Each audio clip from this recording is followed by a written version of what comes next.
If you've ever struggled with procrastination, give me a few minutes, because I'm going to show you how this so-called flaw might actually be your greatest superpower. Hello everyone, my name's Hamad Hejazi. I am a practicing medical doctor and a lifelong procrastinator. For as long as I can remember, procrastination has been stitched into my routine. I've missed deadlines, I've missed sleep, I've pulled all-nighters, but I just could never stop. I promised myself I'd change, but then I didn't. But over time, I noticed something about myself and procrastinators around me. No matter how much stress it caused, no matter how many close calls they went through, they just never stopped. They never stopped procrastinating.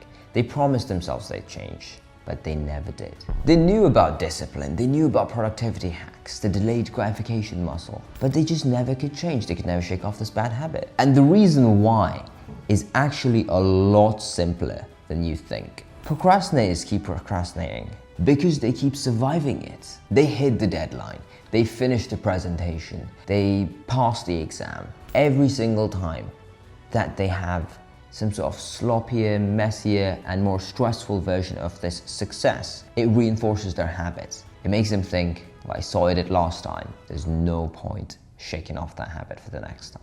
And that's why it's so hard to stop. Now you might be wondering, how on earth is that a superpower? Surely that's a bad thing, right? Not exactly, because the superpower isn't that we get things done, it's how we get things done. Let me explain. When I first started working as a doctor, I struggled a lot, especially on on-call shifts where everything was happening all at once. Someone's critically unwell, someone's just spiked a really high temperature, someone needs a new line for their antibiotics or painkillers, someone needs something else prescribed. It's all happening at the same time. You're getting calls about all of these patients at the same time. But then I noticed something about myself. In those difficult moments, something clicked. All my life, procrastination also trained another muscle, the muscle of job prioritization. See, procrastinators spend years deciding under time pressure what the most important and high-yield task is. All this when time is running out. If an essay is due tomorrow, they don't waste time changing fonts or changing colors or templates. They don't experiment.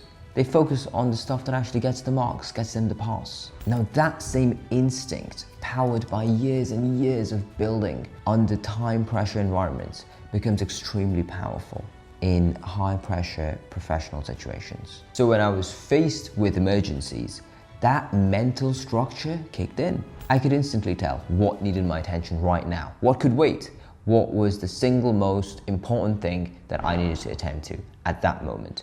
And that made me incredibly resilient. And that's when I realized procrastination had trained me to think dynamically, under stress, under a time pressure situation. It built a calm, flexible focus. And this wasn't despite the chaos. It actually was because of the chaos. That's the superpower. Now, a message to my fellow procrastinators, a little takeaway if you must.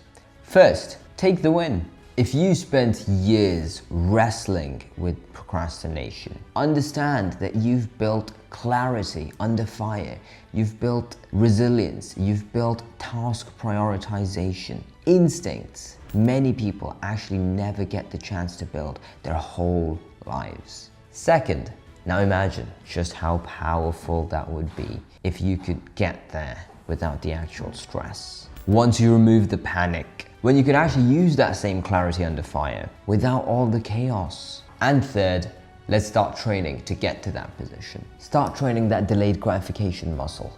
It doesn't have to be big, you can start small. Maybe it's finishing a task a couple hours before you usually get to it. Maybe it's giving yourself micro deadlines that build consistency. You don't need to stop being a procrastinator overnight. You just need to start redirecting that same survival energy into something a little more deliberate. Because the procrastination is actually not your enemy. Procrastination can actually be untrained potential. And when you learn to channel it, it becomes your edge. And hey, if you made it this far, thank you. I'm Hamad Hejazi. I'm just getting started on this channel. I really appreciate your support and I really appreciate you watching this video.